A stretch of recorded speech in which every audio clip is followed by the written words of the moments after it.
പരിചയിച്ചിട്ടുള്ള ശീലിച്ചിട്ടുള്ള ഒത്തിരി നിയമങ്ങളും പ്രമാണങ്ങളും ഒക്കെ തനിക്ക് കാണും. അതെല്ലാം ഇന്ന് അർപ്പണം ചെയ്യുന്ന ദിവസമാണ്. അതുകൊണ്ട് തന്നെ അനുമോൾക്കും താൻ പഠിച്ചിട്ടുള്ള, ശീലിച്ചിട്ടുള്ള, പരിചയിച്ചിട്ടുള്ള ഒത്തിരി ജീവിത പ്രമാണങ്ങൾ കാണും. അതും ഇന്ന് അർപ്പണം ചെയ്യുകയാണ്. എന്നിട്ട് ഇവർ രണ്ടുപേരും കൂടെ മറ്റൊരു പ്രമാണത്തിലേക്ക് വരുന്നു, സ്നേഹം എന്ന പ്രമാണത്തിലേക്ക്.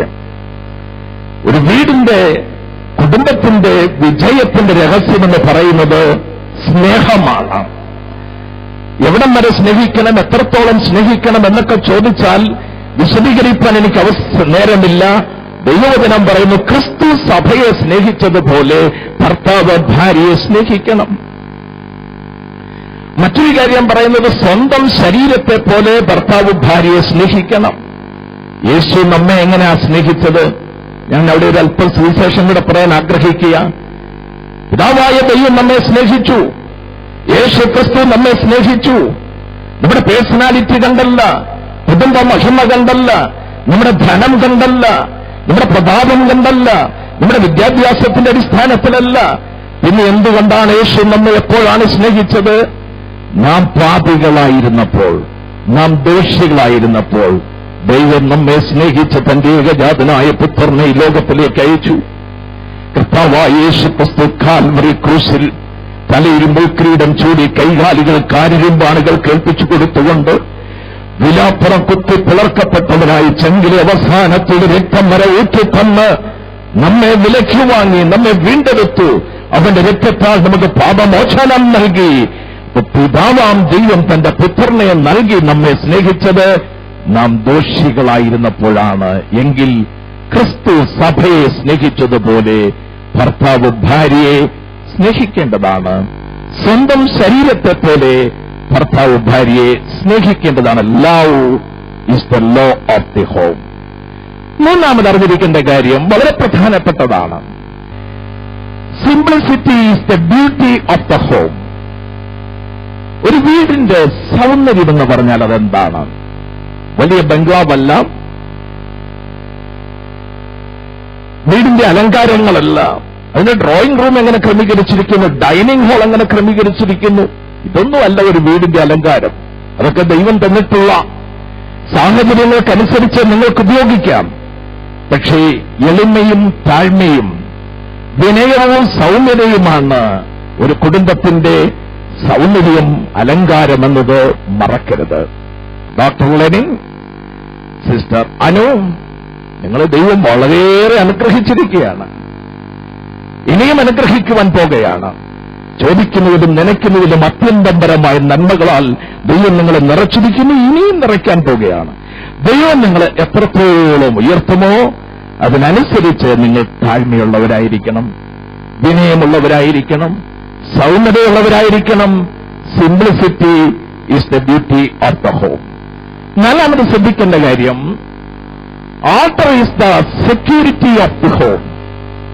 ഒരു കുടുംബത്തിന്റെ ഭദ്രത എന്ന് പറഞ്ഞാൽ എന്താണ്? അത് ഉദ്യോഗമാണോ, സമ്പത്താണോ, വെള്ളിയാണോ, പൊന്നാണോ? ഇതൊന്നും ഭദ്രതയല്ല, ഇതൊന്നും നിലനിൽക്കുന്നതല്ല.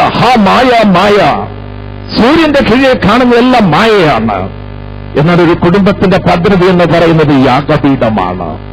അതെല്ലാം വിശദീകരിക്കാതിനെ നിങ്ങൾക്കറിയാം. രാവിലെയുള്ള കുടുംബ പ്രാർത്ഥന, സന്ധ്യാനേരത്തുള്ള പ്രാർത്ഥന, ദൈവിക ആരാധന, കൂട്ടായ്മ, യാഗപീഠമാണ് ഒരു കുടുംബത്തിന്റെ ഭദ്രത.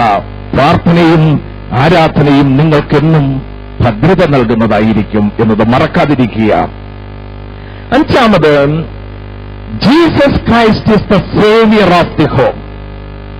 ഡോക്ടർ ലെനിനും ഡോക്ടർ അനുവും ഞാൻ മുൻപ് സൂചിപ്പിച്ചതുപോലെ രക്ഷിക്കപ്പെട്ടവരാണ്, സ്നാനം സ്വീകരിച്ചവരാണ്, കർത്താവിനെ വിശ്വസ്തയോടെ സേവിക്കുന്ന മക്കളാണ്, യേശുവിന്റെ രക്ഷകനാണ്. എന്നാൽ പോരാ, തുടർന്നും യേശു കർത്താവ് നിങ്ങളുടെ രക്ഷകനായിരിക്കട്ടെ. ശിഷ്യന്മാർ പടകിൽ സഞ്ചരിച്ചപ്പോൾ കൊടുങ്കാറ്റുണ്ടായി, ഓളങ്ങൾ അടിച്ചു, പടക് തകരുമെന്ന് തോന്നി. ആ സമയത്തും അവർ യേശുവിനെയാണ് കണ്ടത്, യേശുവിനെയാണ് വിളിച്ചത്. പ്രിയമക്കളെ, നിങ്ങളുടെ കുടുംബജീവിതത്തിൽ ക്രിസ്തു എന്നും നിങ്ങൾക്ക് രക്ഷകനായിരിക്കട്ടെ. ഏറ്റവും ഒടുവിലായി ഒരു കുടുംബത്തിന്റെ പ്രതീക്ഷ എന്തായിരിക്കണം, പ്രത്യാശ എന്തായിരിക്കണം? Heaven is the hope of the home. സ്വർഗമായിരിക്കണം ഏതൊരു കുടുംബത്തിന്റെയും എപ്പോഴുമുള്ള പ്രതീക്ഷയും പ്രത്യാശയും. നിങ്ങളുടെ ലക്ഷ്യം, നിങ്ങളുടെ ആഗ്രഹം, നിങ്ങളുടെ പ്രതീക്ഷ, നിങ്ങളുടെ പ്രത്യാശ അപ്പോസ്തലനായ പൗലോസ് പറഞ്ഞിരിക്കുന്നത് പോലെ വല്ല വിധേനയും അവിടെ ചെന്നു ചേരണം. ആ നിത്യതയെക്കുറിച്ചുള്ള പ്രത്യാശ കൈവിടാതെ പ്രതീക്ഷയോടെ പ്രത്യാശയോടെ കർത്താവിന്റെ മടങ്ങിവരവിനെ കാത്തിരുന്ന് നിഗ്രഹിക്കപ്പെട്ട കുടുംബജീവിതം നയിപ്പാനും തന്റെ മേൽ കൊടുത്തിരിക്കുന്ന വിളക്ക് പോലെയും മലമേൽ പണിയപ്പെട്ടിരിക്കുന്ന പട്ടണം പോലെയും സുവിശേഷത്തിന്റെ പ്രകാശം പരത്തുന്ന അനുഗ്രഹിക്കപ്പെട്ട ഒരു കുടുംബമാക്കി ദൈവം നിങ്ങളെ രൂപാന്തരപ്പെടുത്തട്ടെ, അനുഗ്രഹിക്കട്ടെ എന്ന് പ്രാർത്ഥിച്ചും ആശംസിച്ചും കൊണ്ട് ഞാൻ എന്റെ വാക്കുകളെ അവസാനിപ്പിക്കുന്നു. എല്ലാവരെയും ദൈവമായ കർത്താവ് അനുഗ്രഹിക്കുമാറാകട്ടെ. കർത്താവിന്റെ ബഹുമാന്യദാസനിലൂടെ നൽകിയ അനുഗ്രഹീത വചനങ്ങൾക്കായി ദൈവത്തെ സ്തുതിക്കുന്നു.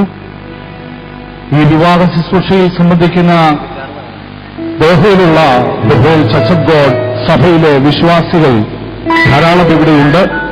അതുപോലെ ദോഹയിലുള്ള എബനേസർ ചർച്ച് ഓഫ് ഗോഡിലെ ഡോക്ടർ അനു അംഗത്വമെടുത്തിരിക്കുന്ന എബനേസർ ചർച്ച് ഓഫ് ഗോഡിലെ ദോഹ സഭയുടെ ധാരാളം വിശ്വാസികൾ ഇവിടെയുണ്ട്.